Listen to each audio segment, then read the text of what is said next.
Item ಯಾವುದೇ ಇರಲಿ try ಮಾಡಿ ಆಚಿ ಚಿಕನ್ ಮಸಾಲಾ. ಆಚಿ ಚಿಕನ್ ಮಸಾಲಾ.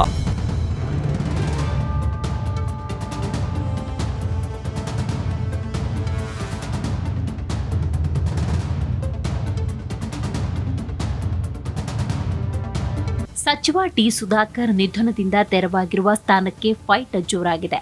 ಹಿರಿಯೂರು ವಿಧಾನಸಭಾ ಕ್ಷೇತ್ರದ ಉಪಚುನಾವಣೆಗೆ 3 ಪಕ್ಷಗಳು ಭರ್ಜರಿ ಸಿದ್ಧತೆ ಮಾಡಿಕೊಂಡಿವೆ. ಈ ಕ್ಷೇತ್ರದ ಮೇಲೆ ಜೆಡಿಎಸ್ ಕಣ್ಣು ಬಿದ್ದಿದೆ. ಕುಮಾರಸ್ವಾಮಿ ಕ್ಷೇತ್ರದ ಮುಖಂಡರೊಂದಿಗೆ ಸಭೆ ನಡೆಸಿದ್ದು, ಟಿಕೆಟ್ ನಾನ್ ಕೊಡಿಸ್ತೀನಿ, ಗೆಲ್ಲಿಸೋದು ನಿಮ್ಮ ಜವಾಬ್ದಾರಿ ಅಂತ ಹೇಳಿದ್ದಾರೆ ಅನ್ನೋ ಮಾತು ಕೇಳಿ ಬರ್ತಾ ಇದೆ.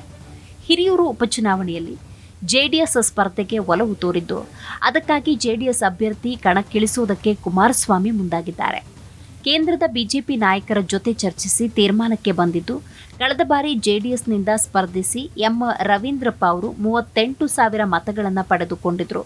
ಉಪಚುನಾವಣೆಯಲ್ಲಿ ಮಿತ್ರಪಕ್ಷ ಬಿಜೆಪಿ ಸಪೋರ್ಟ್ನೊಂದಿಗೆ ಗೆಲ್ಲುವ ಪ್ಲಾನ್ ಜೆಡಿಎಸ್ ಮಾಡಿದೆ. ಹಿರಿಯೂರು ಕ್ಷೇತ್ರದ ಕಾಂಗ್ರೆಸ್ ಟಿಕೆಟ್ ಪಡೆಯುವುದಕ್ಕೆ ಪೂರ್ಣಿಮಾ ಶ್ರೀನಿವಾಸ್ ಕೂಡ ಮುಂದಾಗಿದ್ದಾರೆ ಅನ್ನೋ ಮಾಹಿತಿ ಇದೆ. ಈ ಹಿಂದೆ ಹಿರಿಯೂರಿನಿಂದ ಸ್ಪರ್ಧಿಸಿ ಬಿಜೆಪಿ ಶಾಸಕರಾಗಿದ್ದ ಪೂರ್ಣಿಮಾ ಶ್ರೀನಿವಾಸ್ ಅನಂತರ ಚುನಾವಣೆಯಲ್ಲಿ ಸೋತು ಕಾಂಗ್ರೆಸ್ ಸೇರ್ಪಡೆಗೊಂಡಿದ್ರು.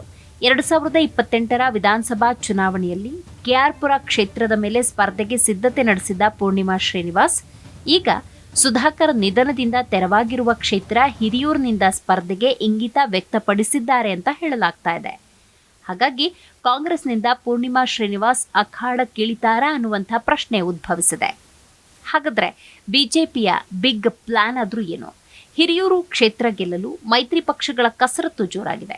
ಒಂದು ಕಡೆ ಜೆಡಿಎಸ್ನಿಂದ ಅಭ್ಯರ್ಥಿಯನ್ನ ಕಣಕ್ಕಿಳಿಸುವುದಕ್ಕೆ ಕಸರತ್ತು ನಡೆದಿದ್ದು, ಮತ್ತೊಂದು ಕಡೆ ಬಿಜೆಪಿಯಿಂದ ಪ್ರಬಲ ಅಭ್ಯರ್ಥಿಯನ್ನ ಕಣಕ್ಕಿಳಿಸುವುದಕ್ಕೆ ತಯಾರಿ ನಡೆದಿದೆ. ಹಿರಿಯೂರಿನಲ್ಲಿ ಕಾಡುಗೊಲ್ಲ ಸಮುದಾಯ ಹೆಚ್ಚಿದ್ದು, ಅದೇ ಸಮುದಾಯದ ಅಭ್ಯರ್ಥಿಯನ್ನ ಕಣಕ್ಕಿಳಿಸುವುದಕ್ಕೆ ಬಿಜೆಪಿ ಪ್ಲಾನ್ ಮಾಡಿಕೊಂಡಿದೆ. ಅದಕ್ಕಾಗಿ ರಾಜ್ಯ ಕಾಡುಗೊಲ್ಲರ ಸಂಘದ ಅಧ್ಯಕ್ಷರಾದ ರಾಜಣ್ಣ ಮೇಲೆ ಬಿಜೆಪಿ ಕಣ್ಣು ಹಾಕಿದ್ದು, ರಾಜಣ್ಣರನ್ನ ರಾಜ್ಯ ನಾಯಕರು ಪಕ್ಷಕ್ಕೆ ಸೇರಿಸಿಕೊಂಡಿದ್ದಾರೆ. ಈ ಹಿಂದೆ ಬಿಜೆಪಿಯಲ್ಲಿದ್ದು ಆ ನಂತರ ತಟಸ್ಥವಾಗಿದ್ದ ರಾಜಣ್ಣ ಈಗ ಪಕ್ಷಕ್ಕೆ ಅಧಿಕೃತವಾಗಿ ಸೇರ್ಪಡೆಗೊಂಡಿದ್ದಾರೆ. ಹಿರಿಯೂರು ಕ್ಷೇತ್ರದ ಸ್ಪರ್ಧೆಗೆ ಪ್ರಬಲ ಆಕಾಂಕ್ಷಿಯಾಗಿರುವ ರಾಜಣ್ಣ ಅವರನ್ನ ಬಿಜೆಪಿ ರಾಜ್ಯಾಧ್ಯಕ್ಷ ಬಿವೈ ವಿಜಯೇಂದ್ರ, ಸಂಸದ ಗೋವಿಂದ ಕಾರಜೋಳ, ಕೇಂದ್ರ ಮಾಜಿ ಸಚಿವ ನಾರಾಯಣಸ್ವಾಮಿ, ಸಂಸದ ಯದುವೀರ್ ಒಡೆಯರ್, ಮೇಲ್ಮನೆ ವಿಪಕ್ಷ ನಾಯಕ ಛಲವಾದಿ ನಾರಾಯಣಸ್ವಾಮಿ, ಪರಿಷತ್ ಸದಸ್ಯ ಎನ್ ರವಿಕುಮಾರ್ ಸಮ್ಮುಖದಲ್ಲಿ ಪಕ್ಷಕ್ಕೆ ಸೇರ್ಪಡೆ ಮಾಡಿಕೊಳ್ಳಲಾಗಿದೆ. ಇನ್ನು ಉಪಚುನಾವಣೆಗಳ ಸೋಲು ಗೆಲುವಿನ ಲೆಕ್ಕಾಚಾರ ನೋಡೋದಾದ್ರೆ, ಮುಖ್ಯಮಂತ್ರಿ ಸಿದ್ದರಾಮಯ್ಯ ಆಡಳಿತದ ಅವಧಿಯಲ್ಲಿ ನಡೆದ 5 ಉಪಚುನಾವಣೆಗಳಲ್ಲಿ ಕಾಂಗ್ರೆಸ್ ಗೆಲುವು ಸಾಧಿಸಿದೆ. ಈ ಮೂಲಕ ರಾಜ್ಯದಲ್ಲಿ ಆಡಳಿತ ವಿರೋಧಿ ಅಲೆ ಇದೆ ಎಂಬ ವಾದಕ್ಕೆ ಹಿನ್ನಡೆ ಉಂಟಾಗಿದೆ. ಅಲ್ಲದೆ ಸಿದ್ದರಾಮಯ್ಯ ನಾಯಕತ್ವಕ್ಕೆ ಪಂಚ ಉಪಚುನಾವಣೆಗಳ ಗೆಲುವು ಶಕ್ತಿ ತುಂಬಿದೆ. ಲೋಕಸಭಾ ಚುನಾವಣೆಗೆ ರಾಜ್ಯದಲ್ಲಿ 3 ಶಾಸಕರು ಸ್ಪರ್ಧೆ ಮಾಡಿದ್ರು. ಸಂಡೂರು ಕ್ಷೇತ್ರದ ಶಾಸಕರಾಗಿದ್ದ ಇ ತುಕಾರಾಂ ಸಂಸದರಾಗಿ ಆಯ್ಕೆಗೊಂಡ ಹಿನ್ನೆಲೆಯಲ್ಲಿ ಶಾಸಕ ಸ್ಥಾನಕ್ಕೆ ರಾಜೀನಾಮೆ ನೀಡಿದರು. ಈ ಕ್ಷೇತ್ರಕ್ಕೆ ನಡೆದ ಉಪಚುನಾವಣೆಯಲ್ಲಿ ಅವರ ಪತ್ನಿ ಅನ್ನಪೂರ್ಣ ತುಕಾರಾಂ ಗೆಲುವು ಸಾಧಿಸಿದ್ದಾರೆ.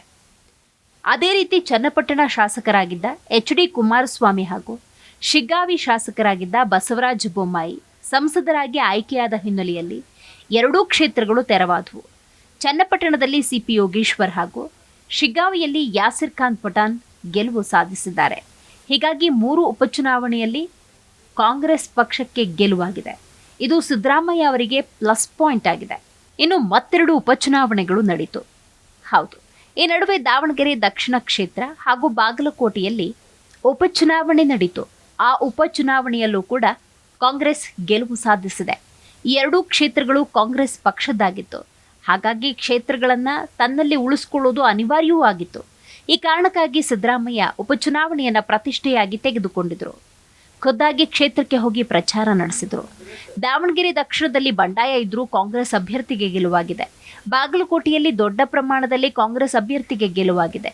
ಹೀಗಾಗಿ ಈ ಚುನಾವಣೆ ಸಿದ್ದರಾಮಯ್ಯನವರಿಗೆ ಹೆಚ್ಚು ಬಲ ತಂದಿದೆ.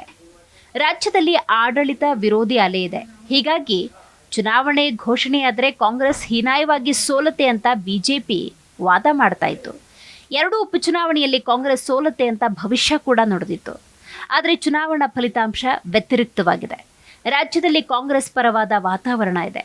ಗ್ಯಾರಂಟಿ ಯೋಜನೆಗಳು ಫಲ ಕೊಡಲಿದೆ ಅನ್ನೋ ವಿಶ್ವಾಸವನ್ನ ಸಿದ್ದರಾಮಯ್ಯ ಹಾಗೂ ಕಾಂಗ್ರೆಸ್ ನಾಯಕರು ವ್ಯಕ್ತಪಡಿಸ್ತಾ ಇದ್ದಾರೆ.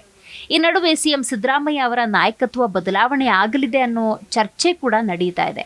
ಹೀಗಿರುವಾಗ ಸಿದ್ದರಾಮಯ್ಯ ಅವರಿಗೆ ಈ ಉಪಚುನಾವಣೆಯ ಫಲಿತಾಂಶ ಅನುಕೂಲಕರ ವಾತಾವರಣ ಸೃಷ್ಟಿಸಿದೆ ಅಂತ ಹೇಳಿದ್ರೆ ತಪ್ಪಾಗೋದಿಲ್ಲ.